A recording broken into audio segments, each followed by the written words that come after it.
Hello students, welcome to our channel. Myself Ankit. उम्मीद करता हूँ आप सब लोग बहुत बढ़िया होंगे, बहुत अच्छे से होंगे, मज़े में होंगे और घर पर होंगे। दोस्तों, आज जो अपन सब्जेक्ट चालू करने जा रहे हैं उसका नाम है इरिगेशन इंजीनियरिंग। एक चीज़ मैं आपको बताना चाहूँगा कि इरिगेशन इंजीनियरिंग जो सब्जेक्ट है वो सिविल में बहुत ही ज़्यादा इम्पोर्टेंस रखता है, और उससे ज़्यादा इम्पोर्टेंस रखता है जब आप बीटेक के बाद में कहीं जॉब के लिए जाते हैं। इरिगेशन अपने आप में कितना बड़ा फील्ड है। अपने डिपार्टमेंट सुनोगे, गवर्नमेंट डिपार्टमेंट WRD हो गया, जैसे वाटर रिसोर्स डिपार्टमेंट हो गया, अदरवाइज फ्लड डिपार्टमेंट हो गया, जो कि जैसे अगर कोई यूपी से है तो यूपी वालों को पता हो फ्लड डिपार्टमेंट क्या होता है। तो इरिगेशन अपने आप में एक इतना बड़ा फील्ड है कि आप उसमें अलग से करियर बना सकते हैं। अगर आप गवर्नमेंट जॉब में जाते हैं तो अलग से डिपार्टमेंट होता है, वाटर रिसोर्स डिपार्टमेंट। उसके अलावा अगर आप प्राइवेट कोई काम करते हैं तो जैसे कुछ कंसल्टेंसीज वगैरह होती है, कोई कंपनीज वगैरह होती है जो कि DPR वगैरह का काम करती है। DPR मतलब हो गया डिटेल प्रोजेक्ट रिपोर्ट, या जो कंसल्टेंसीज कंपनी होती है जो किसी भी प्रोजेक्ट के एग्जीक्यूट होने से पहले उसकी एक DPR बनाती है। उस DPR में बताया जाता है कि ये प्रोजेक्ट कैसे कैसे डिज़ाइन होगा, कितनी इसकी कॉस्टिंग आएगी और क्या क्या इसकी स्टेप्स इन्वॉल्व होगी। ठीक है। तो उस DPR से पहले एक बनती है PPR, that is preliminary project report. ठीक है। तो अपन बात कर रहे थे इरिगेशन की। तो उसके लिए मैंने आपको बताया कि एक तो WRT जैसा आपका गवर्नमेंट डिपार्टमेंट हो गया, वो आपको मिल जाता है। वो आपको भले ही आपका राजस्थान JEE का एग्ज़ाम जैसा भी होना है उससे आपको मिल जाएगा WRT। प्लस अगर आप कहीं प्राइवेट कंपनी में काम करते हैं तो आपको इरिगेशन में अगर आप एक्सपर्ट हैं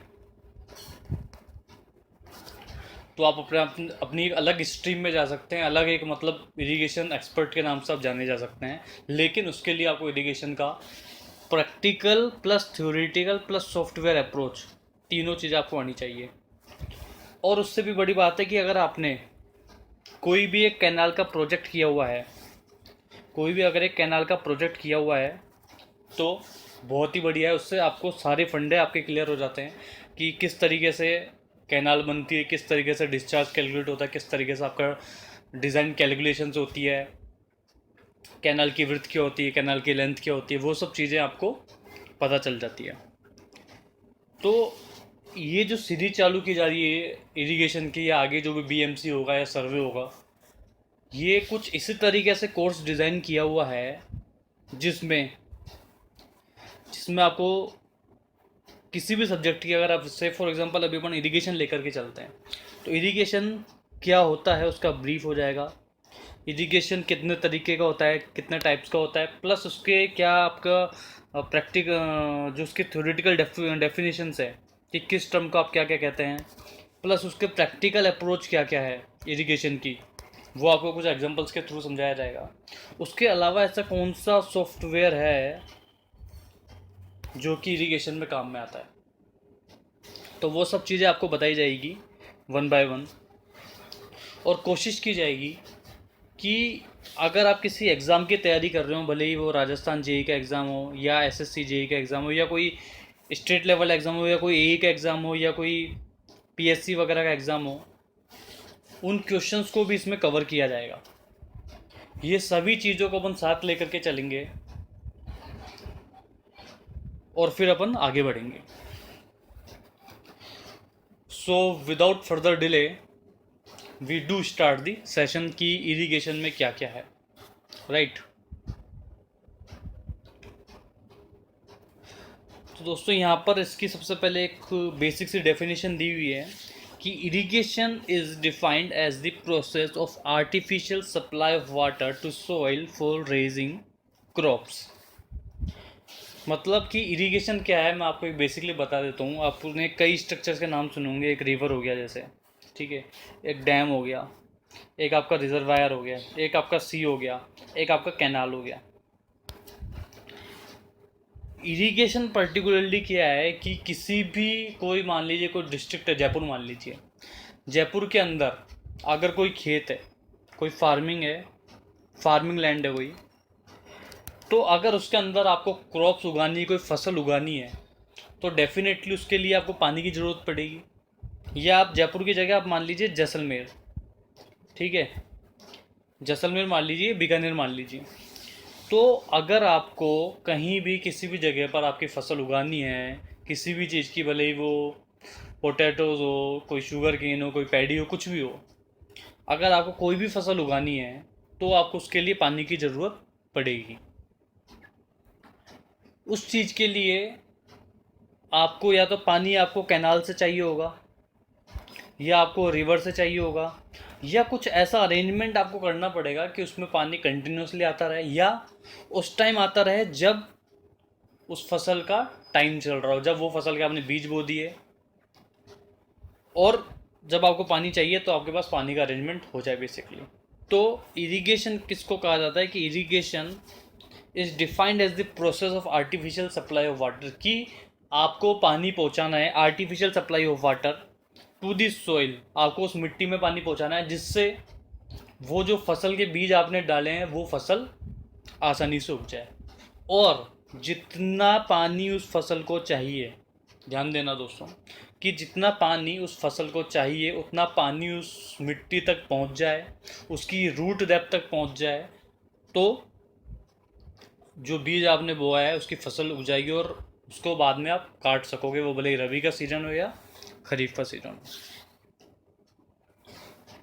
नेक्स्ट पॉइंट ये कह रहा है कि it is a science of planning and designing an efficient low cost economic irrigation system tailored to fit natural conditions, कि it is a science of planning and designing an efficient low cost. अब देखो दोस्तों, कल को तो आप बोलोगे कि ये एक एरिया है, इसमें पानी देना है, तो आपके पास कुछ सिस्टम आया नहीं है, तो आपने क्या किया, आप वाटर टैंकर से पानी दे रहे हो, कि आपने दिन के 50 वाटर टैंकर लगा दिया,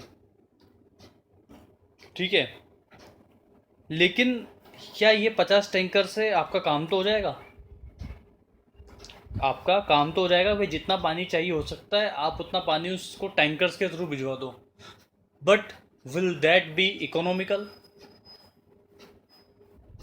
क्या वो इकोनॉमिकल होगा? क्योंकि एक टैंकर की कॉस्ट वगैरह आप मान के चलते हो तो वो होती है 300 रुपये, और अगर आप 50 भिजवा रहे हो तो 5 से 15 हो गया और 15,000 हो गया। अगर 50 भी नहीं, आप 10 भी भिजवा रहे हो तो भी ये 3,000 हो जाता है। एक टैंकर की कैपेसिटी आप मान लो 5,000 लीटर।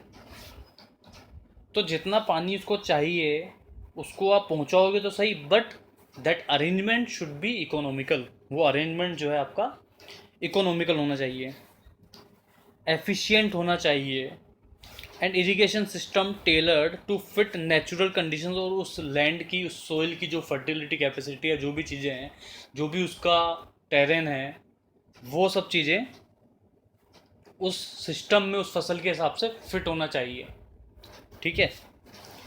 नेक्स्ट ये कह रहा है कि it is the engineering of controlling and harnessing the various natural resources of water by constructing dams and reservoirs, canals and headworks, and finally distributing the water to the agriculture field। जो कि मैंने आपको बताया था कि कई system होते हैं, आपने कैनाल सुना होगा, रिजर्वायर सुना होगा, डैम सुना होगा, रिवर हो गया, सी हो गया, और भी हेडवर्क्स हो गए, कई तरीके के सिस्टम होते हैं वाटर सप्लाई करने के। तो किस सिस्टम से या क्या अरेंजमेंट करके आप उस पर्टिकुलर एरिया में पानी पहुंचा रहे हो जिससे कि वहाँ की फसल उग सके, दैट इज ए इरिगेशन, मतलब artificial supply of water for to soil, ठीक है।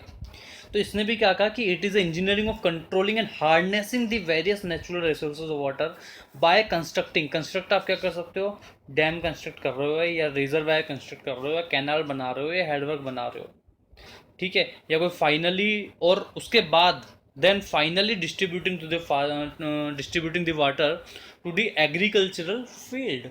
उसके बाद आप फाइनली, मान लो ये एग्रीकल्चर है, यहाँ कोई डैम है, यहाँ से ऐसे ऐसे नदी बह रही है, ठीक है, ऐसे ऐसे नदी बह रही है, उसके बाद उस डैम से पहले ही आपको एक कैनाल निकालनी पड़ेगी, ठीक है। उसके बाद आपने मेन कैनाल निकाली, फिर आपने कोई ब्रांच कैनाल निकाली, फिर आपने कोई डिस्ट्रीब्यूटरी निकाली, ठीक है। उसके बाद फिर आपने कुछ माइनर कैनाल निकाली, फिर आपने फील्ड चैनल निकाला। इस तरह से ये जो एरिया है, पर्टिकुलर ये जो एरिया है आपका, इसमें पानी कैसे पहुंच रहा है, इसमें तो बहुत सारे सिस्टम हो गए कि आपका रिवर थी, रिवर पे डैम किया हुआ था आपने, रिवर पर डैम था, डैम से अप स्ट्रीम में, ध्यान देना, डैम के अप स्ट्रीम में आपने एक कैनाल निकाली। तो ये जो सारा सिस्टम होता है, ये पूरा का पूरा सिस्टम, इस सिस्टम के थ्रू आपको वाटर सप्लाई करना है सोइल पे, और फिर आपको आपकी क्रॉप्स को ग्रो करना है, और ये पूरा सिस्टम इकोनॉमिकल होना चाहिए। ठीक है, मतलब ये हुआ कि इकोनॉमिकल इन द सेंस कैसे, मैं बताता हूँ आपको। मान लो आपकी river already that is a natural resource, पर आप जो कैनाल बना रहे हो, ध्यान देना, आप जो कैनाल बना रहे हो, उस कैनाल को बनाने का जो खर्चा है और मेंटेनेंस का जो खर्चा है, बहुत इंपॉर्टेंट बात बता रहा हूँ, स्टार्टिंग में बता रहा हूँ, ये बड़ी चीज़ है। इसके बाद भी अपन इस टॉपिक को डिस्कस जरूर करेंगे कि मान लो ये 5,000 हेक्टेयर को इरिगेट कर रही है, ठीक है, तो मान लो इसका खर्चा आ रहा है 100 करोड़, 100 करोड़ खर्चा आ रहा है कैनाल बनाने का, पूरा सिस्टम डेवलप करने का, और इरिगेट कर रही है 5,000 हेक्टेयर को।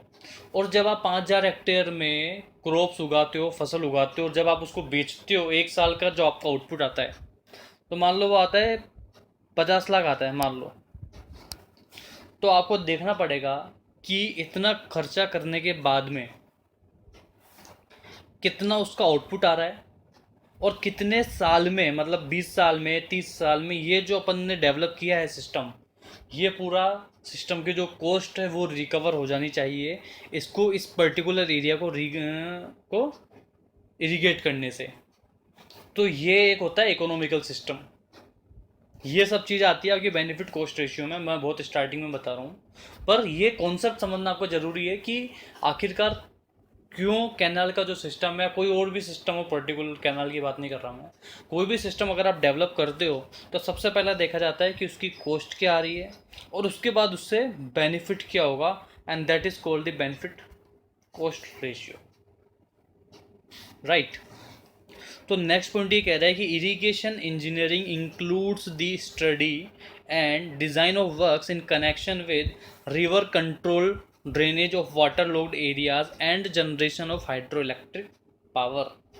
अभी बता रहा है कि इरिगेशन इंजीनियरिंग किस किस चीज़ को इंक्लूड करती है। It includes the study and design of work, study and design of work in connection with river control, river control का मैंने आपको बताया, and drainage of water logged area, कोई भी एरिया जो कि वाटर लॉग्ड है उसका, and generation of hydro electric power. बहुत सारे प्रोजेक्ट्स ऐसे होते हैं जहाँ पर आपको इरिगेशन के साथ साथ that project deals with the hydro electric power also, कि आपको पानी से बिजली भी पैदा करनी है। तो जब वो सिस्टम आप बनाते हैं, तो जब आप, मैंने आपको बताया था कि जो बेनिफिट कॉस्ट रेशियो आप निकालते हैं, उसमें ये भी देखा जाता है कि कितनी बिजली उससे पैदा हो रही है, कितनी बिजली उससे पैदा हो रही है, और ये कितना इसका आउटकम आएगा, कितना इसका जो अपन इनपुट दे रहे हैं, मान लो अपन को इस अरेंजमेंट सेटअप करने में कुछ भी एक्स कॉस्ट आ रही है अगर, तो एक्स कॉस्ट के बाद में जब आपका आउटपुट आएगा तो वो वाई है, और उन दोनों में डिफरेंस कितना, और वो कितने सालों में कवर हो जाएगा। तो it deals with the hydro electric power also, कि कुछ इरिगेशन प्रोजेक्ट्स ऐसे होते हैं जहाँ it deals with the hydro electric power, की वो पावर को भी जनरेट करती है, बिजली भी पैदा करती है। ये तो आपको सबको पता ही होगा कि पानी से बिजली पैदा होती है, ठीक है। नेक्स्ट दोस्तों, कि नेसेसिटी ऑफ इरिगेशन क्या है, कि इरिगेशन की अपन को आवश्यकता ही क्यों पड़ रही है, वो आए इरिगेशन इज नेसेसरी।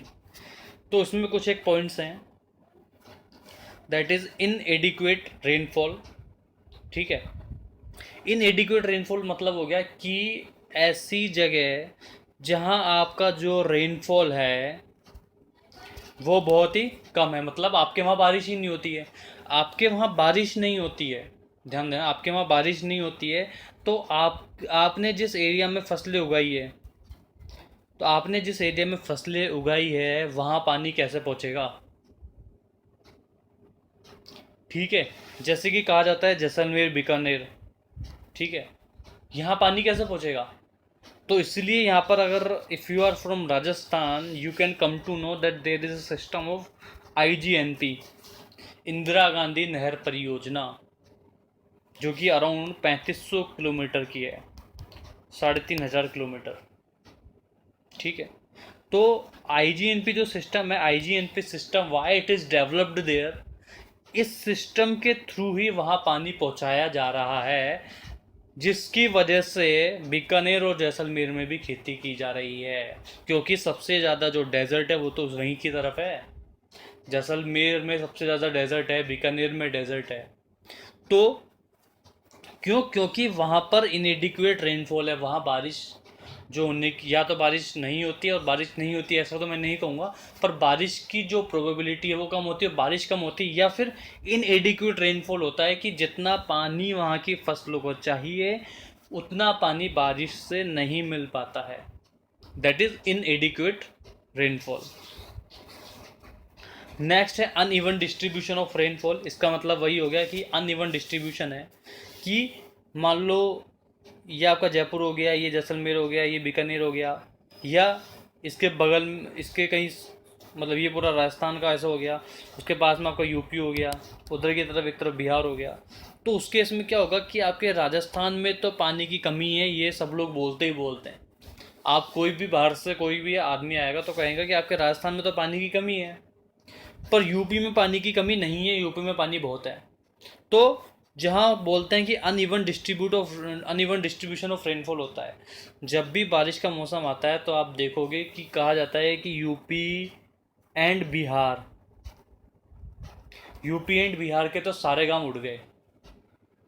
यूपी और बिहार के कई गांव ऐसे हैं जो बारिश की वजह से तबाह हो गए। वो तबाह कैसे हो गए?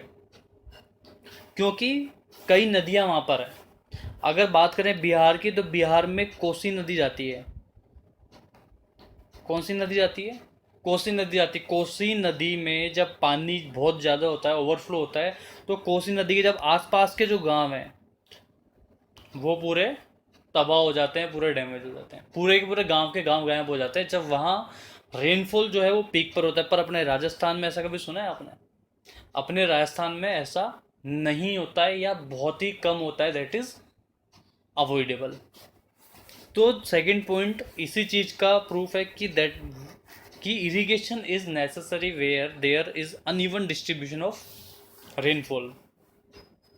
मैं अभी यहाँ टाइम ज़रूर ले रहा हूँ, एक एक चीज़ आपको खुल के एकदम एक्सप्लेन करके बता रहा हूँ, इसीलिए बता रहा हूँ कि बाद में जब अपन स्पीड बढ़ाएंगे तो आपका जो कॉन्सेप्ट है ना इरिगेशन का, वो क्लियर होना चाहिए।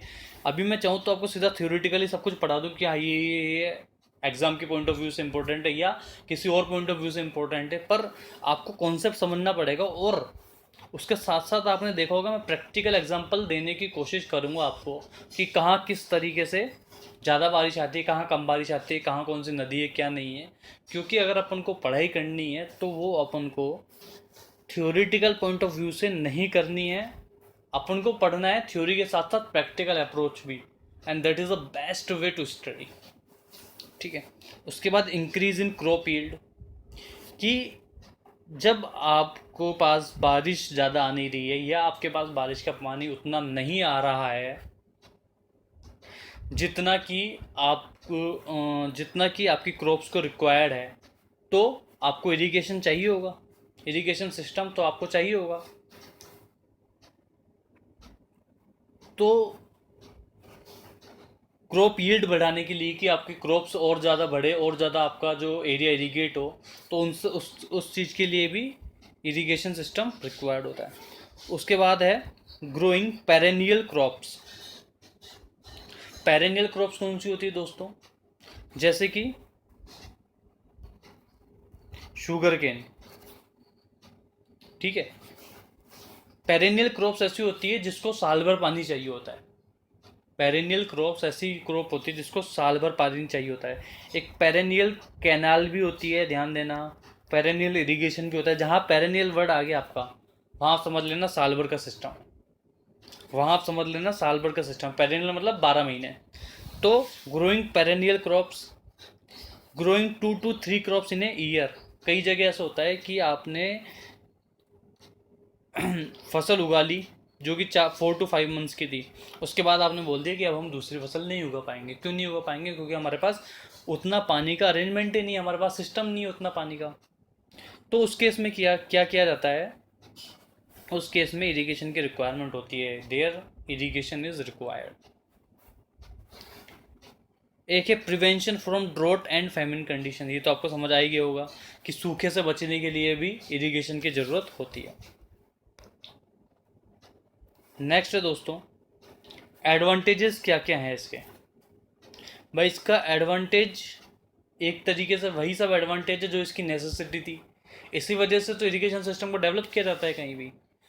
जो अगर किसी चीज़ की नेसेसिटी है तो वही उसका एडवांटेज भी होगा कहीं ना कहीं। तो अगर सारे के सारी नेसेसिटी एडवांटेज नहीं है तो पर कुछ एक नेसेसिटी तो ऐसी होगी जो उसके एडवांटेज में कन्वर्ट होगी, जैसा कि ये फर्स्ट वाला उसमें दे रखा है increase in crop yield. Crop yield अगर आपको बढ़ानी है, उसके बाद prevention from drought and famine condition, उसके बाद elimination of mixed cropping. Mixed cropping को अगर आपको एलिमिनेट करना हो, so this is the advantage of irrigation. अब दोस्तों एक चीज़ समझने की कोशिश करना कि जहाँ अगर किसी चीज़ के एडवांटेज होते हैं तो वहाँ उसके डिसएडवांटेजेस ज़रूर होते हैं। अब आपको लगेगा कि इरिगेशन के क्या डिसएडवांटेज होंगे, इरिगेशन तो अच्छी चीज़ है भैया, आपको फसल उगानी है बढ़िया है, आपको सूखे से बचाएगी, आपकी जहाँ बारिश कम होती है अनइवन डिस्ट्रीब्यूशन होता है वहाँ बढ़िया है, तो इरिगेशन तो अच्छी चीज़ हो गई। इरिगेशन के डिसएडवांटेज क्या होंगे, that I will let you know. इसमें लिखा है कि different crops require different type of field preparation, watering and manuring. ठीक है, since it will be difficult to satisfy the need of both the crops simultaneously in the same field, it will cause low yield. Second है water logging. तो दोस्तों क्या होता है कि हर फसल का अपना एक तरीका होता है, हर फसल की अपनी एक प्रिपरेशन होती है। आप बात करोगे शुगर केन की अलग होगी, पोटैटो की अलग होगी, टोमेटो की अलग होगी, पैडी की अलग होगी। पैडी में भी ये 3-4 तरीके से डिवाइड हो जाएगा। 90 डेज़ की अलग होगी, 120 डेज़ की अलग होगी, 150 डेज़ की जो है अलग होगी। तो हर क्रॉप की अपनी अलग प्रिपरेशन होती है, अलग तरीके की सोइल चाहिए होती है, अलग तरीके की उसकी जो वाटर डेप्थ है वो चाहिए होती है। तो अगर सेम फील्ड में ही मान लो एक ही फील्ड है टोटल, जिसमें एक तरफ तो एक फसल उग रही है जिसको आपने ए नाम दे दिया, एक तरफ एक फसल उग रही है बी नाम दे दिया, इसको एक तरफ सी नाम दे दिया, एक तरफ डी नाम दे दिया मान लो, तो आपका पानी तो एक ही सिस्टम से आएगा, ये भी इससे जाएगा, ये भी इससे जाएगा, ये भी इससे जाएगा और ये भी इससे जाएगा। अगर डिस्चार्ज सेम है, ध्यान देना, अगर डिस्चार्ज क्यू इज सेम और वाटर डेप्थ जो है, इसको मान लो 50 सेंटीमीटर चाहिए, इसको मान लो 40 सेंटीमीटर चाहिए, इसको मान लो 32 चाहिए, इसको मान लो 25 चाहिए, पर इसका डिस्चार्ज सेम है, मतलब पानी का जो फ्लो है वो सेम आ रहा है, तो अलग अलग क्रॉप्स को आप सेम इंटेंसिटी सेम डिस्चार्ज से आपको पानी देना है, तो वो आपके लिए डिफ़िकल्ट हो जाएगा कि इस कि आपको डिस्चार्ज आपको अलग अलग रखना पड़ेगा क्योंकि क्रॉप अलग अलग है, पर पानी का जो सोर्स है इरीगेशन के जो फील्ड चैनल है वो तो एक ही है। तो दैट विल बी डिफ़िकल्ट, लिखा क्या स्टेटमेंट में, ये लिखा है कि that will be difficult to satisfy the need of both the crop simultaneously in this same field and it will cause flow yield। उसके बाद वाटर लॉगिंग। वाटर लॉगिंग क्यों हो जाएगा, क्योंकि भाई किसी को तो वाटर डेप्थ कम चाहिए, किसी को ज़्यादा चाहिए, पर जिसको कम चाहिए उसके पास डिस्चार्ज तो ज़्यादा वाले जितना ही आ रहा है, डिस्चार्ज ज़्यादा वाले जितना ही आ रहा है, तो वो अननेसेसरी आपका पानी का भराव हो जाएगा ज़मीन पे, और जहाँ पानी ज़्यादा इकट्ठा हो जाता है, जहाँ पानी इकट्ठा हो जाता है that is called water logging. तो this is one of the disadvantage of the irrigation. Next है intense irrigation results in cold and damp environment which may cause disease like dengue and malaria. ठीक है, intense irrigation आपका cold and damp environment कर देता है। Obviously जब आपने देखा होगा कि जब आप नदी के आसपास जाते होंगे शाम में या रात में, तो थोड़ी सी आपको वहाँ हवाएं चलती हुई मिलती है, हवा लगती है, क्योंकि वो जो पानी वो इवेपोरेट होता रहता है और वो फिर कहीं ना कहीं विंड्स में मिल जाता है, और फिर that creates a cold environment और डैम्प एनवायरनमेंट। और ये जो बीमारी है आपके डेंगू और मलेरिया वगैरह, ये तो आपको पता ही है कि इकट्ठे हुए पानी की वजह से होती है। तो कहीं ना कहीं जो इंटेंस इरिगेशन होगा, आपको जहाँ आपका पानी या इरिगेशन ज़्यादा होगा, वहाँ पर इस तरीके की बीमारियाँ होने का भी खतरा रहता है। नेक्स्ट है दोस्तों ground water pollution due to percolation of fertilizers. कि जो ग्राउंड वाटर पॉल्यूशन है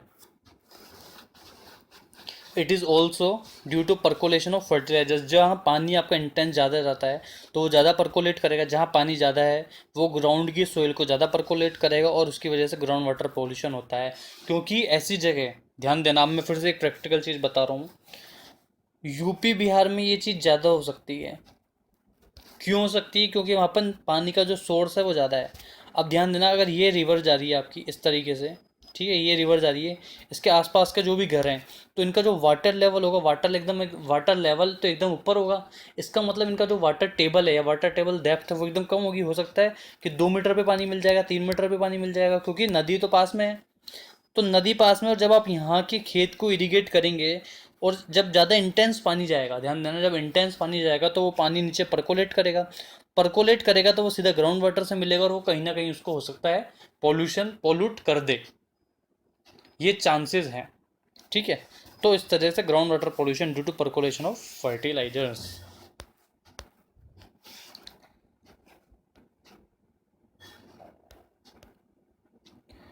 तो नेक्स्ट क्वेश्चन है विद द इंक्रीज, अब एक क्वेश्चन रखा है आपके लिए कि with the increase in the supplied irrigation water the yield of crops.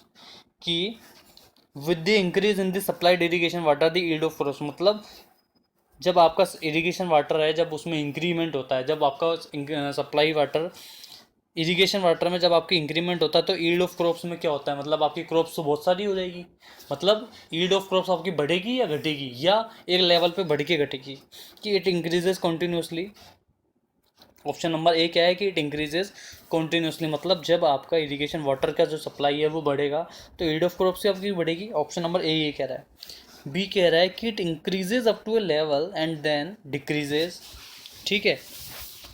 Option number C कह रहा है it increases up to a level then becomes constant, और डी कह रहा है कि इट डिक्रीजेज कॉन्टिन्यूसली। क्या होगा आपके अकॉर्डिंग? एक मिनट का मैं आपको टाइम देता हूँ, आप सोचो कि क्या होगा और कमेंट करके ज़रूर बताओ।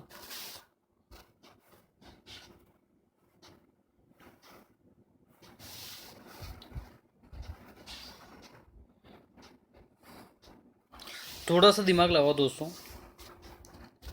कि इट इंक्रीजेज कॉन्टिन्यूसली, ठीक है, और it increases up to a level. भाई कंटिन्यूसली इंक्रीज तो हो ही नहीं सकता किसी भी हाल में, कंटिन्यूसली इंक्रीज नहीं हो सकता ना, क्योंकि मैंने आपको बताया कि एक लेवल तक ही। भाई अगर क्रॉप्स की डेप्थ, जो रूट डेप्थ है, अगर उनको वाटर डेप्थ जो चाहिए वो चाहिए 40 सेंटीमीटर, आप कंटिन्यूसली वाटर दिए जा रहे हो तो इसका मतलब थोड़ी ना कि वो 60 सेंटीमीटर उसकी रिक्वायरमेंट हो जाएगी। जो हर एक पर्टिकुलर क्रॉप की अपनी अलग अलग, हर एक क्रॉप की अपनी अलग अलग वाटर डेप्थ होती है, अलग अलग वाटर रिक्वायरमेंट होती है, ठीक है। That is CWR, crop water requirement, ठीक है। तो हर एक क्रॉप की अपनी अलग अलग CWR है। अगर आप उसको उसकी रिक्वायरमेंट से ज़्यादा पानी दोगे इसका मतलब ये नहीं कि उस क्रॉप की ईल्ड बढ़ेगी। तो ऑप्शन नंबर ए गलत हो गया आपका। ऑप्शन नंबर बी अपन डिस्कस करते हैं। It increases up to a level and then decreases. कि एक हद तक आपने इरिगेशन का पानी, आप जो वाटर सप्लाई करते हैं उसके बाद एक हद तक ये बढ़ेगा, उसके बाद एक हद तक ये बढ़ेगा, उसके बाद तो जो आपकी ईल्ड ऑफ क्रॉप्स है वो आपकी कम होने लग जाएगी। ऑब्वियसली कम होने लग जाएगी कि आपने उसको 40 सेंटीमीटर उसकी वाटर डेप्थ दी, ठीक है, 40 mm या जो भी 30 सेंटीमीटर किसी भी पर्टिकुलर क्रॉप की अगर आप बात करो तो वो उसकी 40 सेंटीमीटर थी। उसके बाद आप भी पानी, उसके बाद भी आप पानी देते गए, तो उससे क्या होगा, उससे एक लिमिट तक ही बढ़ेगी, उसके बाद वो ऑटोमेटिकली डिक्रीज होना कम होती जाएगी, क्योंकि जो फसल इस 40 सेंटीमीटर की वजह से बनी वो भी डैमेज हो जाएगी एक्स्ट्रा पानी देने की वजह से। तो राइट ऑप्शन क्या है कि it increases up to a level and then it starts to decrease, ठीक है। कॉन्सेप्ट आपको क्लियर होना चाहिए। जहाँ भी आपको दिक्कत है वहाँ आप कमेंट करके बता सकते हैं कि कहाँ दिक्कत आ रही है। एक बार अपन बाकी ऑप्शन भी डिस्कस कर लेते हैं कि क्या है। It increases up to a level and then becomes constant, ऐसा नहीं हो सकता भाई। ऐसा इसलिए नहीं हो सकता कि किसी क्रॉप को मान लो वाटर डेप्थ है उसकी 40 सेंटीमीटर आपको पानी देना है, ध्यान देना, हो सकता है आपको 40 सेंटीमीटर पानी देना है, उसके बाद आपने अगर 60 सेंटीमीटर 70 सेंटीमीटर दिया तो यील्ड ऑफ क्रॉप तो एक बार तो हो सकता है इंक्रीज हो जाए, एक बार इंक्रीज हो जाएगी, पर उसके बाद वो कांस्टेंट तो नहीं हो सकती, क्योंकि वो जो एक्स्ट्रा पानी जाएगा वो उसकी ऑलरेडी जो क्रॉप अच्छी हो चुकी है, जो काटने लायक हो चुकी, उसको वो और डैमेज कर देगा, तो अल्टीमेटली जो यील्ड ऑफ क्रॉप है वो आपकी कम हो जाएगी। ठीक है, ऑप्शन 4 था डिक्रीजेस कंटिन्यूसली, ये तो बिल्कुल ही गलत है। आपको पता ही कि इरिगेशन वाटर सप्लाई के साथ साथ क्रॉप जो है यील्ड ऑफ क्रॉप बढ़ती है, देन इट बिकम्स डिक्रीजेस अगर कंटिन्यूसली वाटर सप्लाई किया जा रहा है तो।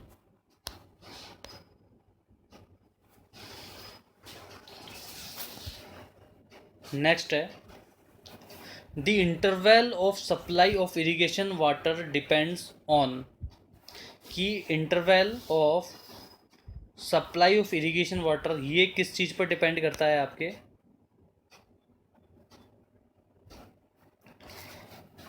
कि आपको हर कितने इंटरवल पर पानी देना है, ये किस चीज़ पर डिपेंड करता है। एक एक करके अपन डिस्कस करते हैं। क्रॉप ओनली, देखो ओनली तो नहीं लगना चाहिए इसमें, इसमें क्रॉप पर डिपेंड करता है नो डाउट, इसमें क्रॉप पर डिपेंड करता है कि हर क्रॉप की अपनी कैपेसिटी होती है वो, कि वो उसको कितना पानी चाहिए, नंबर वन वो कितनी देर में कितना वाटर एब्जॉर्ब उसकी सोइल कर लेगी, उस चीज़ पर डिपेंड करता है। इसका मतलब क्रॉप के साथ साथ वो डिपेंड करता है सोइल पर भी। इट मीन्स कि ऑप्शन नंबर ए भी सही है और बी भी सही है। अब ऑप्शन में से दो में से एक ही सही होगा, तो अभी तक है कि soil and crop B option सही है। थर्ड अपन देखते हैं कि क्रॉप आ गया तो सोइल नहीं है पर क्लाइमेट है, तो ऑप्शन नंबर सी गलत है, पर गलत है इन द सेंस कि क्लाइमेट भी एक फैक्टर है। क्लाइमेट फैक्टर कैसा है अब देखा जाएगा। क्लाइमेट फैक्टर ऐसा है कि मान लो आपने कहीं किसी मिट्टी में पानी दिया जहाँ पर आपने फसल के बीज डाल रखे हैं, अब उसमें देखा जाएगा कि आपने फसल के बीज डाल रखे हैं और कोई कोई मिट्टी ऐसी होती है जो ज़्यादा एब्जॉर्ब कर लेती है। ठीक है, जो मान लो सैंडी सोइल है, सैंडी सोइल ऐसी हुई कि उसने ज़्यादा वाटर एब्जॉर्ब कर लिया, तो उसका पानी का जो इंटरवल है वो ऑटोमेटिकली कम हो जाएगा। Are you getting my point, कि कोई ऐसी मिट्टी जैसा मान लो सैंडी सोइल हुई, अगर उसने पानी ज़्यादा एब्जॉर्ब कर लिया तो उसका जो पानी डालने का इंटरवल है उस मिट्टी पे वो ऑटोमेटिकली कम हो जाएगा। मान लो अगर आप पहले 4 घंटे में पानी देते थे तो आपको 3 घंटे में पानी देना पड़ेगा। ये तो हो गई सोइल से रिलेटेड बात। क्लाइमेट से रिलेटेड बात क्या है, क्लाइमेट से रिलेटेड बात ये है कि ऐसी जगह मान लो जहाँ ज़्यादा हवा चलती है, आपने पानी दिया, ध्यान देना आपने पानी दिया और वहाँ पर हवा चलती इन द सेंस कि वहाँ पर ज़्यादा सनशाइन है। अब ध्यान देना कि अब ये जो मैं फैक्टर, ये जो मैं टर्म्स ध्यान काम में ले रहा हूँ, ये सब टर्म्स आपके किस में काम में आएगी, सॉफ्टवेयर में भी काम में आएगी, कि सनशाइन ओवर्स भी देखा जाता है, सनशाइन ओवर्स भी अपन कंसिडर करते हैं सॉफ्टवेयर में। ठीक है, तो सनशाइन ओवर जहाँ पर ज़्यादा है, मतलब जहाँ जहाँ पर ज़्यादा धूप पड़ती है, जहाँ पर ज़्यादा धूप करे पड़ेगी तो वहाँ पानी इवेपोरेट हो जाएगा, तो वहाँ पानी इवेपोरेट हो जाएगा। मान लो आपने 100 लीटर पानी डाल दिया, पर क्रॉप्स तक पहुँचते पहुँचते तो वो पानी सिर्फ 70 लीटर ही रह गया। तो अगर आप 4 घंटे बाद पानी डालने वाले थे 100 लीटर के हिसाब से, तो आपको हो सकता है 3 घंटे बाद ही पानी डालना पड़ जाए। तो इसका मतलब जहाँ पर ज़्यादा धूप पड़ रही है वहाँ पर भी आपका जो इंटरवल है वो कम हो जाएगा, या किसी ने तक कुछ तरीके से, मतलब कुछ क्लाइमेट कुछ ना कुछ इफेक्टिव है आपका। ठीक है, इस पे जो है आपका क्लाइमेट जो है interval of supply of irrigation water पे कहीं ना कहीं डिपेंड कर रहा है। उसके अलावा सोइल मैंने आपको बता दिया कैसे डिपेंड कर रहा है, क्रॉप बता दिया, क्लाइमेट बता दिया। इसका मतलब option number D is the right answer. ठीक है दोस्तों, it means option number D is the right answer, कि interval of supply of irrigation water it depends on soil, crop and climate. Next अपन चलते हैं कि डायरेक्ट एडवांटेजेस क्या हैं इरिगेशन के। डायरेक्ट एडवांटेजेस की अगर अपन बात करें, that one is power generation. Power generate होती है, मैंने आपको बताया है कि कई बड़े बड़े इरिगेशन प्रोजेक्ट्स इसलिए ही इम्प्लीमेंट किए जाते हैं कि it deals with hydro electric project, right.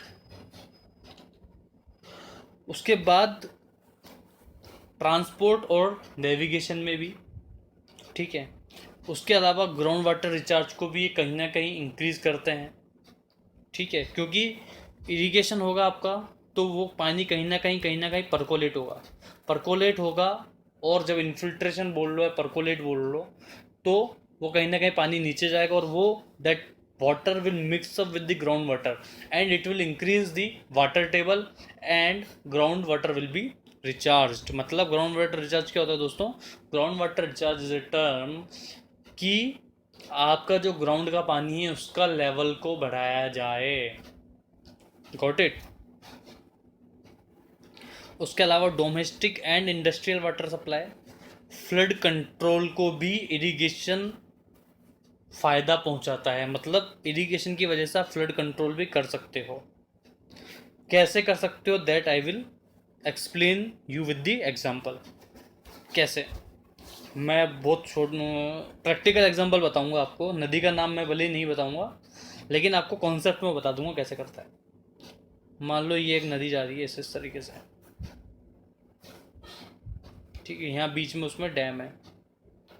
क्या होता है कि इस नदी को आप एक्स मान लो। इस नदी में क्या होता है कि वैसे तो ये नदी टाइम से चलती रहती है अपने, मतलब अपने नॉर्मल हिसाब से चलती रहती है, इसमें मतलब बहुत ज़्यादा कुछ ओवरफ्लो नहीं होता। या फिर इस नदी का जो पानी का जो डिस्चार्ज है वो चलता रहता है और कभी भी ओवरफ्लो, मतलब विदाउट रेन ओवरफ्लो नहीं होता, तो it does not affect anything. पर जैसे ही बारिश आती है, क्योंकि ये एरिया ऐसा है जहाँ बहुत ज़्यादा बारिश आती है, इसको ऐसा मान लो, ये एरिया ऐसा है जहाँ बहुत ज़्यादा बारिश आती है, जैसे ही बारिश आती है ये अपने आसपास के जो गांव हैं उनको पूरे को डिस्ट्रॉय कर देती है। अब क्या किया जाए कि बहुत टाइम हो गया, हर साल की ये कहानी हो गई कि इस नदी में बारिश के टाइम पे जो आसपास के गांव है वो सब डीमोबिलाइज हो जाते हैं। डीमोबिलाइज हो जाते हैं इन द सेंस, ज़्यादा लोग भागने लग जाते हैं, या फिर कुछ, या जो लोग कहीं नहीं जा पाते वो लोग, कई लोग मर जाते हैं, कई जन क्षति होती है और धन की क्षति होती है, बहुत नुकसान होता है। उसके लिए क्या किया गया कि ये जो डैम है, एक बहुत बारीक कॉन्सेप्ट बता रहा हूँ आपको, देख के चलना, कि हमेशा क्या होता है जब भी आपको नदी से कैनाल निकलनी होती है तो जो कैनाल है वो आपको डैम के पीछे से निकालनी होती है। डैम का पीछे मतलब ये अप स्ट्रीम हो गया, ये अगर वाटर फ्लो हो रहा है तो ये आपका डाउन स्ट्रीम हो गया डैम का, और ये वाला जो एरिया हो गया आपका अप स्ट्रीम हो गया। तो डैम के अप स्ट्रीम से आपने एक हेड रेगुलेटर लगा दिया, ठीक है, हेड रेगुलेटर से आपने एक कैनाल निकाली जो कि मेन कैनाल कहलाएगी। मेन कैनाल के बाद में आपने एक ब्रांच कैनाल निकाली, उसके बाद में आपने एक डिस्ट्रीब्यूटर निकाली, उसके बाद में आपने कोई माइनर कैनाल निकाल दी, उसके बाद में आपने फील्ड चैनल निकाल दिया, उसके बाद ये खेत आगे इरिगेट करने के लिए। इसका मतलब क्या हुआ कि जब पानी, ध्यान देना, जब पानी बारिश में बहुत ज़्यादा आता है तो आपका पानी डिस्ट्रीब्यूट हो गया। ये जो पानी था आपका पूरा का पूरा कैनाल में डिस्ट्रीब्यूट हो गया। ऐसी ही एक कैनाल आपने यहाँ से भी निकाल दी, जो आपके यहाँ का जो सारा एरिया है उस पूरे एरिया को इरिगेट करेगी, और एक ऐसी ही कैनाल आपके इस पूरे एरिया को इरिगेट करेगी। कॉन्सेप्ट समझ में आया आपको? कि आपने नदी से दोनों तरफ कैनाल निकाल दिया, मतलब आपने पानी डिस्ट्रीब्यूट कर दिया, आपने हेडवर्क यहाँ बना दिया, तो आपने पानी डिस्ट्रीब्यूट कर दिया, और पानी जब आपने डिस्ट्रीब्यूट कर दिया तो जो पानी ओवरफ्लो होकर के इन गाँवों में जाया करता था वो पानी अब कैनाल के थ्रू यहाँ इरिगेशन कर रहा है, और वो आपको कहीं ना कहीं फिनेंशियल प्रॉफिट पहुँचा रहा। तो इस वजह से क्या हुआ, पानी डिस्ट्रीब्यूट हो गया, ओवरफ्लो नहीं हुआ, फ्लड नहीं हुआ, then it means it is a direct advantage of irrigation to control the flood. Got it? यहाँ अगर किसी को डाउट है तो प्लीज यू कैन कमेंट।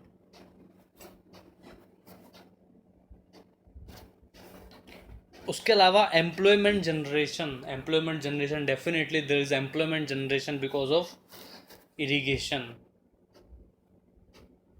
कि आपने जब कैनाल बनाई तो आपने डेफिनेटली किसी कंपनी को ठेका दिया होगा, उस कंपनी ने अपने 100 आदमी लगाए रखे होंगे, लेबर लगेगी इतनी सारी, कम से कम 5,000 10,000 लेबर लगी अगर कुछ बड़ी कैनाल है तो इस तरीके से इट इज़ ए जनरेटिंग और क्रिएटिंग एन एम्प्लॉयमेंट, ठीक है। नेक्स्ट है इरिगेशन टेक्निक्स। दोस्तों अब अभी तक अपन ने बहुत अच्छे से समझ लिया और पढ़ लिया कि इरिगेशन क्या होता है, क्या नेसेसिटी होती है, और इसके जो एडवांटेज हैं वो अपन ने डिस्कस कर लिए। देखो दोस्तों, अभी मैं इतना एक्सप्लेनेशन है, इतना डेप्थ में इसलिए पढ़ा रहा हूँ कि जब कभी भी आपका कोई भी एग्ज़ाम हो, आपका कोई एमसीक्यू का एग्ज़ाम हो, या आपका कोई कन्वेंशनल एग्ज़ाम हो, या आपका कोई इंटरव्यू हो किसी भी तरीके का, या आप किसी फील्ड जॉब में जाएं, तो आपको पता रहे कि इरिगेशन से आप क्या क्या कर सकते हो। ठीक है, इसीलिए मैं आपको हर तरीके से कॉन्सेप्ट क्लियर करके पढ़ा रहा हूँ कि आप किसी भी तरीके के क्वेश्चन का, किसी भी तरीके के एग्ज़ाम को आप फाइट कर सकते हैं इसके थ्रू। तो now irrigation is broadly classified as first is surface irrigation and the second one is subsurface irrigation. अब सरफेस इरिगेशन क्या होता है, कितने तरीके का होता है, वो अपन डिस्कस करेंगे। And second thing is subsurface irrigation क्या होता है, कितने तरीके का होता है, वो भी अपन डिस्कस करेंगे। सरफेस इरिगेशन जो है दो तरीके का होता है, आपका फ्लो इरिगेशन और लिफ्ट इरिगेशन। सरफेस इरिगेशन आपका कहते हैं ना दो तरीके का हुआ, सरफेस इरिगेशन और लिफ्ट इरिगेशन। सरफेस इरिगेशन का टाइप हो गया आपका पेरेनियल इरिगेशन और इनंडेशन या फ्लड इरिगेशन हो गया। ठीक है, उसके अलावा एक लिफ्ट इरिगेशन भी एक टाइप हो गया सरफेस इरिगेशन का। उसके अलावा सब सरफेस इरिगेशन में सब surface irrigation will be done either by natural और आर्टिफिशियली। ठीक है,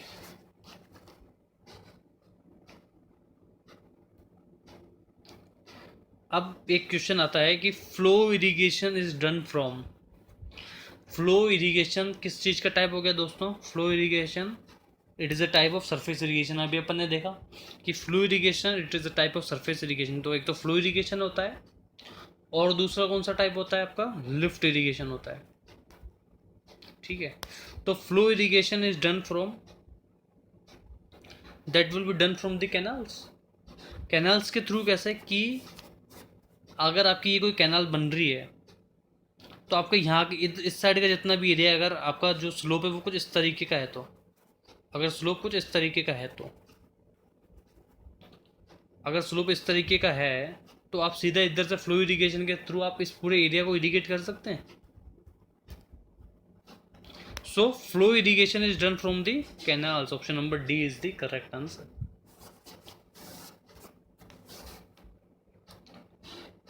अब अपन एक एक करके सारी चीज़ें डिस्कस करने वाले हैं कि सरफेस इरिगेशन क्या होता है, उसके क्या टाइप थे अपन ने देखे, हर एक की डेफिनेशन, हर एक का अपना पॉइंट ऑफ व्यू है, और कौन कौन सा इरिगेशन किस किस कंडीशन में कैसे कैसे काम में आता है। ठीक है, सरफेस इरिगेशन कहता है कि in this technique water flows and spreads over the surface of the land. एकदम सही, सरफेस मतलब कि लैंड की सरफेस पर पानी बहता है। सिंपल सा इसने भी ये बोला, क्या कहा कि in this technique water flows, water flow होता है एंड स्प्रेड मतलब फैलता है over the surface of the land. Varied quantities of water are allowed on the fields at different times. कि अलग अलग क्वांटिटी का पानी फील्ड पर अलाउ होता है अलग अलग टाइम पर। ठीक है, अलग अलग क्वांटिटी का पानी फील्ड पर अलाउ होता है अलग अलग टाइम पे। Therefore the flow of water under surface irrigation comes under wobbly flow. क्योंकि इसका कुछ ऐसा कांस्टेंट पैटर्न तो है नहीं, कांस्टेंट पैटर्न नहीं है ना कि भाई इस टाइम पर पानी इस तरीके से आएगा, इतने ही लीटर में आएगा। तो सरफेस इरिगेशन में क्या होता है, पानी अपने तरीके से बहता है। ठीक है, that's why this flow is called the wobbly flow. अब अपन डिस्कस करेंगे कि ऐसे कौन कौन से फैक्टर्स हैं जो कि सरफेस इरिगेशन में इन्वॉल्व हैं, या what are the factors which affect surface irrigation. ठीक है, अब अपन एक एक करके डिस्कस करते हैं कि surface slope of the field, कि जो जिस फील्ड को अपन इरिगेट कर रहे हैं, ध्यान देना, जिस फील्ड को अपन इरिगेट कर रहे हैं उसका स्लोप कैसा है। क्या वो स्टीप स्लोप है, क्या वो फ्लैट है, क्या वो जेंटल स्लोप है, अलग अलग तरीके पे डिपेंड करेगा कि कैसा उसका स्लोप है, क्या वो जो लैंड है वो अनड्यूलेटेड है, हो सकता है अनइवन हो, ऐसे ऐसे ऐसे ऐसे ऐसे करके हो सकता है एकदम फ्लैट लैंड हो सकता है एकदम स्टीप हो। तो किसी भी तरीके का उस लैंड का स्लोप हो सकता है, ठीक है। इट मीन्स कि उसकी टोपोग्राफी किस तरीके की, लैंड की टोपोग्राफी किस तरीके की है, उस चीज़ पे भी आपका सरफेस इरिगेशन डिपेंड करता है। नेक्स्ट है roughness of the field surface. वही रफनेस कि उस जो एरिया अपन इरिगेट करने वाले हैं, जो एरिया अपन इरिगेट करने वाले हैं उस एरिया की रफनेस कैसी है, मतलब जो कोफिशिएंट होता है वो बहुत, एक तो होता है कई जगह की एकदम स्मूथ फ्लो होगा, यहाँ कई जगह होता है कि बहुत uneven distribution in the sense कि लैंड है जो बहुत ज़्यादा अनइवन है, अनड्यूलेटेड है, और उसमें कई तरीके के ऑब्स्ट्रक्शंस हैं, उसमें कई तरीके के ऑब्स्ट्रक्शंस हैं। It means the water will not flow smoothly over there, so it will depend upon the roughness of the field surface also. The next is कि depth of water to be applied. Surface irrigation depend करेगा, वही मैंने आपको कहा कि कई crops ऐसी होती है जिसमें जो डेप्थ ऑफ वाटर होती है वो ज़्यादा चाहिए होती है, कई क्रॉप्स ऐसी होती है जिसमें कि डेप्थ ऑफ वाटर कम चाहिए होती है। तो somewhere depth of water to be applied is also one of the factor which is affecting somewhere surface irrigation, ठीक है। उसके अलावा length of run and time required, कितनी उसकी लेंथ ऑफ रन है, ठीक है, और कितना उसको टाइम चाहिए। मतलब कोई क्रॉप होती है जो 4 महीने की होती है, कोई क्रॉप होती है 6 महीने की होती है, कोई क्रॉप होती है जो 12 महीने की होती है, दैट इज पेरेनियल क्रॉप। तो कितना उस क्रॉप को टाइम चाहिए। और लेंथ ऑफ रन मतलब जिससे के थ्रू अपन कर रहे हैं, जिसके मान लो अगर अपन कैनाल से कर रहे हैं, ठीक है, तो मान लो अगर कैनाल 100 किलोमीटर लंबी है, तो जब यहाँ अगर ये अगर हेड वर्क हो गया, आपका हेड रेगुलेटर हो गया, और यहाँ से जब पानी जा करके 100 किलोमीटर जब पानी फ्लो करके जब उसमें पहुँचेगा, तो कई तरीके के है जो लॉसेज हैं वो उसमें हो चुके होंगे। दैट मे बी आपका कोई हेड लॉस हो गया, आपका कन्वेंस लॉस हो गया, आपका परकोलेशन लॉस हो गया, आपका एंट्री लॉस हो गया, आपका एग्जिट लॉस हो गया, कई तरीके के लॉसेज इन्वॉल्व होते हैं। तो लेंथ ऑफ रन पे भी ये कहीं ना कहीं डिपेंड करता है। उसके अलावा size and shape of water course, कि जब कैनाल आपकी यहाँ से आई, ये आपकी ब्रांच हो गई, ये डिस्ट्रीब्यूटर हो गई, ये माइनर हो गई, ये मेजर हो गई, मान लो ये माइनर हो गई, इसके बाद ये वाटर कोर्स आया, और उसके बाद फिर ये फील्ड चैनल आया, ठीक है। इसके बाद इस पानी इसको इस एरिया को आपने इरिगेट किया, तो ये जो वाटर कोर्स है उसकी शेप और साइज क्या है उस पर भी अगर डिपेंड करेगा कि ये जो सेक्शन है वो रेक्टेंगुलर है, ट्रेपेजोइडल है, ट्रायंगुलर है, स्क्वायर है, क्या सेक्शन है, उस चीज़ पे भी जो है सरफेस इरिगेशन मैटर करेगा। नेक्स्ट हो गया discharge of water course. Definitely कि यहाँ से तो जो है आपने 3 मीटर क्यूब पर सेकंड के हिसाब से पानी छोड़ा है, पर वहाँ जब वाटर कोर्स तक पहुँचेगा तो पानी का जो डिस्चार्ज है वो कितना रहेगा, वो कम हो जाएगा कि नहीं हो जाएगा, क्योंकि कई तरीके के लॉसेस तो बीच में हो जाएंगे। आपका कन्वेंस लॉस हो गया, परकोलेशन लॉस हो गया, फ्रिक्शन लॉस हो गया, हेड लॉस हो गया, एंट्री एग्जिट, कई तरीके के लॉसेज हैं जो these losses will take place, these losses will take place. Next है फील्ड रेजिस्टेंस टू इरोजन, कि जो फील्ड है आपके जहाँ आप इरिगेट कर रहे हो वहाँ इरोजन होने के भी चांसेस रहते हैं। मतलब कि फील्ड कितनी रेजिस्टेंस करेगी इरोजन को, फील्ड कितना रेजिस्टेंस करेगा इरोजन को, उस चीज़ पे भी आपका सब सरफेस या सॉरी सरफेस इरिगेशन मैटर करता है। ये सभी फैक्टर्स हैं, दीज आर द फैक्टर्स। ये फैक्टर जैसे जैसे आप इरिगेशन को समझते जाओगे अपने आप आपको कॉन्सेप्ट क्लियर होते रहेंगे कि हाँ ये चीज़ भी डिपेंड करती है, ये चीज़ भी डिपेंड करती है, डेप्थ ऑफ वाटर भी देखनी पड़ेगी, सरफेस का स्लोप कैसा है, ये सबसे इम्पोर्टेंट चीज़ है, ठीक है। अब आता है टाइप ऑफ सरफेस इरिगेशन, कि सरफेस इरिगेशन का टाइप क्या है।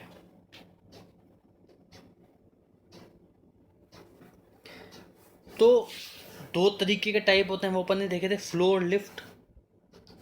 फ्लो इरिगेशन क्या होता है और लिफ्ट इरिगेशन क्या होता है, ये आपको मैं नाम से समझा दूंगा। फ्लो कब होती है कोई भी चीज़ दोस्तों, मैं एक छोटा सा एग्जाम बहुत छोटा सा एग्जांपल देता हूँ जो सब आपको पता होगा, कि आप अपने अपने घरों में रहते हैं, ठीक है। आपके घरों में आपने देखा होगा कि जब आप आपके वॉशरूम में जाते हैं, बाथरूम में जाते हैं, कोई टॉयलेट में जाते हैं, तो जब आप नहाते हैं और नहा करके जो पानी है, मान लो इस तरीके से आपका ये टॉयलेट है, ठीक है, यहाँ इधर ऐसे शावर लगा हुआ है, यहाँ से ऐसा पानी आया, और यहाँ अगर वो नाला सा बनी हुई है जिसको आप नाली सी बोलते हैं कि ये नाली है, तो जब आप नहाते हैं तो पानी ऑटोमेटिकली आपका इधर जाता है। कहीं भी पानी होगा आपका इधर ही जाएगा, इधर से भी इधर जाएगा और इधर से भी इधर जाएगा। इसका मतलब ये वाला आपका जो एंड है वो हायर एलिवेशन पर है, ठीक है। ये वाला जो एंड है आपका वो हायर एलिवेशन पर है, और ये वाला जो एंड है आपका लोअर एलिवेशन पर है। It means water is flowing under the gravity action. तो पानी इधर से इधर कब बह रहा है, जब ये वाला एंड हायर एंड पर है, ये वाला जो पोर्शन है वो हायर एंड पर, और ये वाला जो पोर्शन है वो लोअर एंड पर है। It means water flows under the action of gravity. Gravity के थ्रू ही पानी इधर से इधर बह रहा है। तो फ्लो इरिगेशन में क्या होता है, फ्लो इरिगेशन में भी ये होता है कि if the water is available at the higher elevation and it is supplied to the lower level under the action of gravity, it is called as the flow irrigation. समझ में आ गया कि जब आपका पानी है वो तो आपका हायर एलिवेशन पर है, और जो एरिया आपको इरिगेट करना है वो आपको, मान लो इसका अगर लेवल की अपन बात करेंगे तो वो 102 मीटर है, और इस लेवल की अगर अपन बात करेंगे तो हो सकता है 90 मीटर और 95 मीटर। तो ऑटोमेटिकली पानी जब आपका जाएगा इधर, ऑटोमेटिकली जब आपका पानी इधर जाएगा, then water will flow under the action of gravity, and that will be called the flow irrigation. समझ आ गया। इसी का इट मीन्स कि water is available at the higher elevation and the place where water is to be supplied is at the lower elevation, ठीक है। इसी का जस्ट अपोजिट हो गया आपका लिफ्ट इरिगेशन। लिफ्ट इरिगेशन क्या है कि if the water is lifted up, water is lifted up by some mechanical or manual means and then supplied to the agricultural field, it is called as lift irrigation. It is costlier than the flow irrigation, that means tubewell और pump well.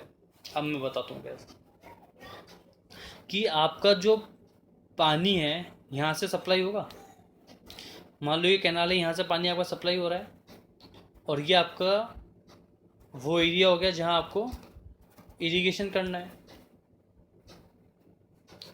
पर अभी क्या होगा कि इसका level तो है 95 metre level, मतलब आप समझ रहे हैं, रिड्यूस लेवल जो कि MSL से लिया जाता है, that we will extensively discuss in survey, ठीक है।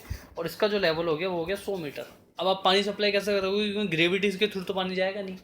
इस केस में क्या करोगे कि यहाँ पंप लगाए जाते हैं, ध्यान देना, यहाँ पंप लगाए जाते हैं। इधर की तरफ कहीं आपने पंप लगा दिया, या फिर यहाँ की तरफ कहीं पंप लगा दिया, उस पंप के थ्रू पानी, एक पाइप लिंक कर दी आपने, पाइप लिंक कर दी ऐसे करके कुछ, उस ये जो पंप है आपका, ये इस पानी को यहाँ से उठाएगा and then it will be spread over this area which is to be irrigated. You got it. और डेफिनेटली ये कहीं ना कहीं कॉस्टली होगा, क्योंकि यहाँ आपको अलग सिस्टम क्या करना पड़ रहा है, एक्स्ट्रा सिस्टम क्या करना पड़ रहा है कि यहाँ आपको पंप लगाना पड़ रहा है, यहाँ आपको पंप लगाना पड़ रहा है। आपने पूरे पाइपलाइन करी, इसका मतलब आपको पावर चाहिए। पावर चाहिए तो आपको डीजी सिस्टम पूरा लगाना पड़ेगा, डीजी सिस्टम लगाना पड़ेगा मतलब उसका डीजल वगैरह देना पड़ेगा। तो the system is costlier then the flow irrigation, ठीक है। जैसा कि आप देखते होंगे ट्यूबवेल और पंप वेल वगैरह में कि आप कितने HP का यहाँ पंप लगा रहे हो, वो सब आपको देखना पड़ता है। सो लिफ्ट इरिगेशन और फ्लो इरिगेशन का डिफरेंस समझ आएगा, एकदम अपोजिट होते हैं। कि फ्लो इरिगेशन में क्या होता है कि जहाँ वाटर अवेलेबल होता है वो तो हायर एलिवेशन पे होता है, और जहाँ पानी देना होता है वो लोअर लेवल पर होता है, लोअर एलिवेशन पे होता है, जिससे कि पानी हायर से लोअर एलिवेशन के में चला जाता है under the action of gravity. पर लिफ्ट इरिगेशन में क्या होता है कि जो आपका वाटर अवेलेबल होता है वो तो होता है लोअर एलिवेशन पे, और जहाँ वाटर देना होता है वो होता है हायर एलिवेशन पे। इस वजह से आपको पानी पंप के थ्रू उठाना पड़ता है, और then you have to supply that water to the area which is to be irrigated. That's why lift irrigation is costlier than the flow irrigation. Got it. अब आता है टाइप्स ऑफ फ्लो इरीगेशन। कि flow irrigation अपन ने देख लिया, तो इसके कौन कौन सा टाइप है वो आज अब अपन डिस्कस करेंगे। वो है कि first is perennial irrigation. Perennial irrigation दोस्तों मैंने आपको बता दिया कि जहाँ पेरेनियल वर्ड आ जाए, ध्यान देना, जहाँ पेरेनियल वर्ड आ जाए वहीं आपको लगा देना। इट मीन्स कि 12 महीने वाली ये कहानी कह रहा है। जहाँ पेरेनियल वर्ड आ जाए वहीं आपको लगा देना कि ये तो 12 महीने वाली कहानी हो गई। तो पेरेनियल इरिगेशन की if a constant and continuous water is supplied to the agriculture field as per the requirement of crops throughout the crop period, then it is called a perennial irrigation. कि आपको constant और continuous water supply चाहिए agriculture field को as per the requirement of crop throughout the crop period, throughout the crop period, then it is called as perennial irrigation. ठीक है। अब types of perennial irrigation क्या होता है, एक तो हो गया आपका कैनाल। भाई कैनाल में क्या होता है, आपको डायरेक्ट इरिगेट करता है। कैसे इरिगेट करता है डायरेक्ट, अपन समझ चुके हैं कि आपकी कैनाल हो गई, यहाँ से सीधा इस एरिया में अगर आपको इरिगेट करना है सीधा इरिगेट कर देगा, वही सब ब्रांच डिस्ट्रीब्यूटर वगैरह लगा लगोगे। ठीक है। एक हो गया स्टोरेज इरिगेशन। स्टोरेज इरिगेशन मतलब आपका डैम हो गया, चैनल हो गया, जहाँ आपके पानी को स्टोर किया जाता है। जैसे कि मैंने आपको बताया था कि ये अगर मान लीजिए रिवर है, इस तरीके से इसका पानी, ये डैम हो गया आपका, यहाँ से आपने कैनाल निकाल दी। पर इससे पहले एक रिजर्वायर बनाया जाता है। एक रिजर्वायर बनाया जाता है। उस रिजर्वायर में क्या करते हैं, आप पूरा पानी अपन स्टोर करके रख लेते हैं। पूरा पानी अपन ने स्टोर करके रख लिया, जब तक बारिश आई तब तक तो इस कैनाल से पानी चला गया, क्योंकि बारिश के टाइम पे तो पानी इसमें एक्स्ट्रा हो जाता है नदी में। पर जब बारिश नहीं आ रही, या कई कई साल ऐसे भी निकल जाते हैं जब बारिश नहीं आती है, उस केस में क्या किया जाता है कि ये जो रिजर्वायर है उसका पानी अपन कैनाल में डालते हैं और उसके थ्रू इरिगेशन किया जाता है। That is the storage irrigation. मतलब आपने डैम या कुछ चैनल्स बना लिए जहाँ पानी आपका स्टोर है अप टू द लेवल और सफिशिएंट वाटर आपका अवेलेबल है। और जब जब आपको पानी की कमी महसूस हो रही है, मतलब कि जब आपके यहाँ बारिश नहीं आ रही है, उस मौसम में आप क्या करोगे, उस मौसम में आप उस पानी को यूज़ करोगे, रिजर्वायर के पानी को या डैम के पानी को, and then you will irrigate the area whatever is to be irrigated.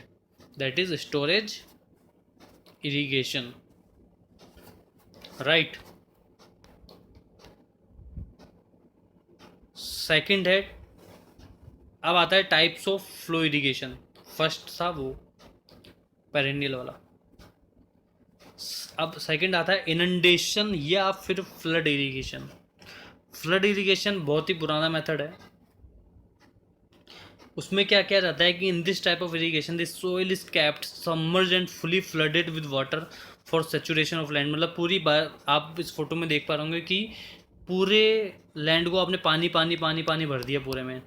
Usually practice in the delta regions wherever the stream water level during the flood is sufficiently high to provide water to the land by flow or partly by flow and lift. मतलब ये कौन से reason में किया जाता है, delta reason में किया जाता है, जहाँ पर पानी की कमी नहीं होती है। इसमें लिखा है कि wherever the stream water level is during wherever the stream water level during the flood is sufficiently high. मतलब जहाँ आप पानी इजीली दे सकते हो, क्योंकि ऑब्वियसली आप पूरे एरिया को फ्लडिंग कब कर दोगे, आप पूरे एरिया को फ्लडिंग कब कर दोगे, जहाँ पर आपके पास पानी अवेलेबल होगा।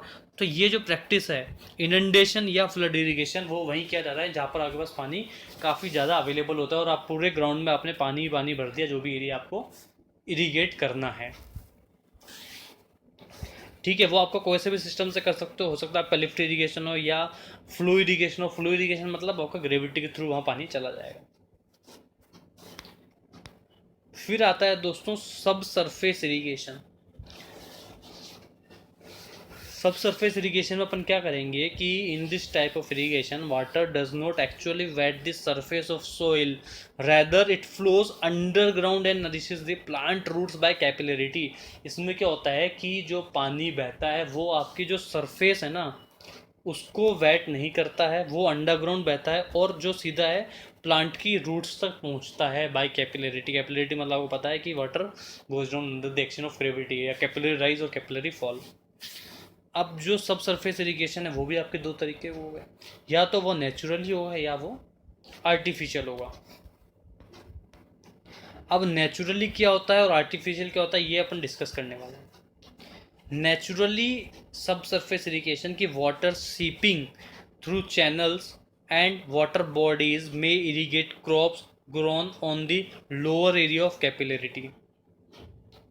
कि इसमें क्या होता है कि वाटर सीप करता है। जब आप मान लो आपने कोई चैनल बना रखा है पानी का, तो उसमें सीपेज एक्शन होगा। सीपेज मतलब पानी अंडरग्राउंड जाएगा, तो वाटर सीप करता है, सीपेज होता है उसमें थ्रू चैनल्स और वाटर बॉडीज़, और सीधा जो उसके आसपास का जो भी एरिया है, मान लो ये कोई चैनल हो गया आपका इस तरीके से, और यहाँ अगर वाटर सीपेज हो रहा है कि मान लो ये कोई पक्का चैनल नहीं है, जिस it is earthen channel. Earthen channel होता है तो पानी सीपेज हो रहा है, सीपेज होता होता वो इसके आसपास का जो भी एरिया है अंदर ही अंदर नीचे की तरफ ही आपके मिट्टी से पहुँच करके यहाँ तक आ जाएगा। और जब ये आप एरिया आपके पहुँच गया, जब ये जो पानी है आपके इस एरिया आपके में पहुँच गया, तो यहाँ पर जितनी भी फसलें हैं, यहाँ पर जितनी भी फसलें उन सबको इरिगेट करेगा। So this is a natural process कि इस चैनल के सीपेज के थ्रू इस चैनल के पानी जो इनफिल्ट्रेट होता है, परकोलेट होता है, सीपेज होता है, उसके थ्रू पानी नीचे ही नीचे, मिट्टी के नीचे ही नीचे फसलों तक पहुँच रहा है, फसलों तक पहुँच रहा है और उस एरिया को इरिगेट कर रहा है। So that is the natural subsurface irrigation. And second is artificial subsurface irrigation. क्या है कि water is supplied directly to the root zone of the plants by network of perforated pipe laid below the soil surface. ये आपको ऐसा समझ नहीं आएगा, ये अपन एक डिस्कस करने वाले हैं ड्रिप इरिगेशन। इसमें क्या होता है कि आपकी मान लो ये पूरा खेत है, ठीक है, इस पूरे खेत में क्या किया, आपकी पूरी पाइपलाइन कर दी, प्लस छोटे छोटे पॉपअप्स लगा दिए, छोटे छोटे पॉपअप जो हवा में पानी नहीं भेजते, स्प्रे नहीं करते, पर उसका पानी यहाँ यूं यूं यूं यूं यूं इस तरह चलता रहता है। तो इस केस में क्या होता है, वो जो पानी होता है सीधा उन क्रॉप्स की रूट जोन में जाता है, उन क्रॉप्स की सीधा रूट में जाता है, और मतलब बिलो दी सोइल सरफेस वो पानी जाता है, आपके ऊपर नहीं आता वो पानी। आपको जो लैंड है वो उसमें आपको वेट नहीं मिलेगी। आपने पाइपलाइन इस तरह से करी है कि उसका जो पानी है वो नीचे की तरफ सोइल में जाएगा, और जो भी क्रॉप्स है उसकी रूट में जाएगा, और वहाँ से वो उस क्रॉप्स को पानी देगा। ठीक है, तो obviously this method is costlier, क्योंकि आपने पाइपलाइन करी, आपने एरिया देखा, इतना सारा पाइपलाइन करी, प्लस उनका मेंटेनेंस की। उसमें क्या होता है उस केस में कि आपका कोई भी मान लो ट्रैक्टर वगैरह है, कुछ और इक्विपमेंट है, वो आपका नहीं जा सकता। ठीक है, तो फिर उसको मेंटेन करना थोड़ा टफ होता है, no doubt, but it is a one kind of artificial subsurface irrigation. जहाँ पैसा ज़्यादा होता है भाई वहाँ ये भी काम भी हो जाता है। ठीक है, अब आती है नेक्स्ट इरिगेशन टेक्निक्स। अपन अभी सिर्फ नाम पढ़ेंगे, उसके बाद अपन नेक्स्ट वीडियो में डिस्कस करेंगे कि ये सब इरिगेशन टेक्निक्स क्या क्या होती है। First is free flooding, second is border irrigation, third is check flooding irrigation, fourth is basin irrigation, fifth is furrow irrigation and uncontrolled flooding, sixth is sprinkler irrigation and drip irrigation. जो मैंने अभी आपको जैसे बताया था example, drip irrigation क्या होता है कि उसमें एक परफोरेटेड पाइपलाइन कर दी, प्लस आपने कुछ पॉपअप्स वगैरह कुछ लगा दिए, और जिससे क्या होता है कि वो पानी नीचे ही नीचे रूट में जाता रहता है क्रॉप्स की, और वो वहाँ से उसको इरीगेट करता है। ठीक है, तो ये कुछ इरीगेशन टेक्निक्स है जो आप अपन नेक्स्ट वीडियो में डिस्कस करने वाले हैं। आपको ये वीडियो कैसा लगा ज़रूर देखना, और किसी भी तरह कोई भी डाउट हो then you can drop your comment over यार। ठीक है, so thank you so much for watching.